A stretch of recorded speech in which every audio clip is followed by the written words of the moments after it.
ఎంత నచ్చిందంటే నేను ఆంధ్రాలో ఎప్పుడు బై రోడ్ చేయలేదు. అంటే I had done it long time ago, but it was more like running for shoot. నిన్న విజయవాడ నుంచి రాజమండ్రికి వచ్చేటప్పుడు now I understand why Andhra is called the rice bowl of India. అంటే మై ఐజ్ అంటే కళ్ళు నిండిపోయింది నాకు, just to see the banana and the coconut plantations and the full rice paddy fields. You guys are very lucky మీరు ఇక్కడ ఉంటున్నారని.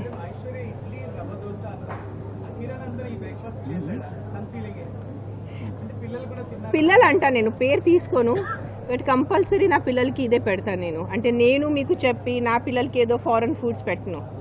నేను ఏ endorse చేస్తున్నాను అదే నా పిల్లలకి నేను పెడతాను, అది compulsory. That is what my conscience, నా మనసుకి.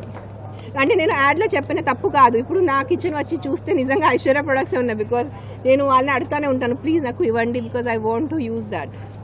స్పెషలీ సంవత్సరం నిలువ ఉంచి ధాన్యం దొరకటం అంటే నిజంగా it's a big thing for me. నాకు ఆ వాల్యూ తెలుసు, నాకు ఆ విలువ తెలుసు, ఒక సంవత్సరం ధాన్యాన్ని నిలువ ఉంచి మనం తినటం ఎంత ఇంపార్టెంట్ అని. నాకు చిన్నప్పటి నుంచే ఉంది ఇది. ఇప్పుడు ఏంటంటారు, ఇన్స్టెంట్ వచ్చేది కాదు ఇది. నేను ఐ థింక్ 7-8 సంవత్సరం అప్పటి నుంచి నాకు అలవాటు. పిల్లల్ని కుక్కల్ని కానీ పిల్లిల్ని కానీ రోడ్ నుంచి కాపాడటం, ఇంట్లో పెట్టుకోవటం. అండ్ నేను బ్యాక్గ్రౌండ్లో చాలా చేశాను. ముందుకి ఎప్పుడు ఇన్స్టాగ్రామ్లో కానీ సోషల్ మీడియాలో పెట్టలేదు. మన అన్ఫార్చునేట్ సిచ్యువేషన్ ఎట్లా అయిందంటే ఇన్స్టాగ్రామ్లో పెడితేనే నిజం, అది పెట్టలేరంటే నిజం కాదు.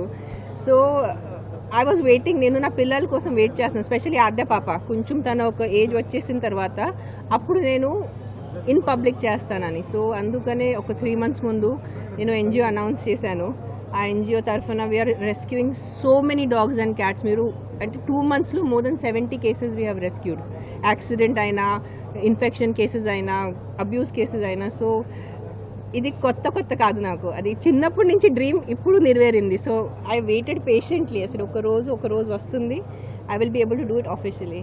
I think I'm still a very small person in the industry. పెద్దవాళ్ళు మాట్లాడారు ఆల్రెడీ. సో నిజంగా ఇక్కడ this is a very beautiful area, I'm telling you. అంటే నాకు పదాలు రావట్లేదు. నేను చూసి నా కంట్రీ సైడ్ విజయవాడ నుంచి రాజమండ్రి ప్రయాణంలో it is very beautiful. It is just beautiful అంతే.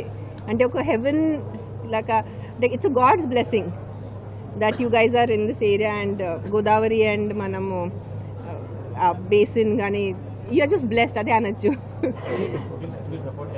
100% చేస్తాను. ఇప్పుడు ఎన్నిసార్లు సెకండ్ ఇన్నింగ్స్ చేయాలి నేను అన్న? నాకు 4-5 సార్లు అయిపోయింది సెకండ్ ఇన్నింగ్స్. ఉన్నాయి 3 మూవీస్. నేను 2017లో మా టీవీతో నీతోనే డాన్స్ చేశాను. దాని తర్వాత టీవీలో ఎంత చేశాను. 2 years ముందు రవితేజ గారితో సినిమా చేశాను, ఇంకా చేస్తానున్నాను. మధ్యలో డైరెక్ట్ చేశాను. సో మా ఇన్నింగ్స్ ఎప్పుడు అవలేదు మళ్ళీ సెకండ్ ఇన్నింగ్స్ అవటానికి. It's like riding a bicycle. మీరు ఒకసారి సైకిల్ నేర్చుకుంటే మళ్ళీ సెకండ్ ఇన్నింగ్స్ ఉండదు సైకిల్ నేర్చుకోవటం. అది it's a part of life, making films and being in films. అబ్బా ఒక్కటి కూడా మీరు వదలరు నాకు. I'm also waiting. నేను మాటికి పదే ప్రతిసారి మీడియా ముందు ఏదో చెప్పినా అంటే మీ అందరికన్నా అన్నిటికన్నా I'm waiting. I'm the mother. నేను తల్లి కదా, కన్న తల్లి నేను. సో మీ అందరికన్నా నాకు ఎంత ఉంటుంది. But it is his wish. అతను ఎప్పుడు అంటే అంతే, మీకు కావాలేదేనా. ఇప్పుడు ఐశ్వర్యకి సినిమాకి ఏం కనెక్షన్ చెప్పండి.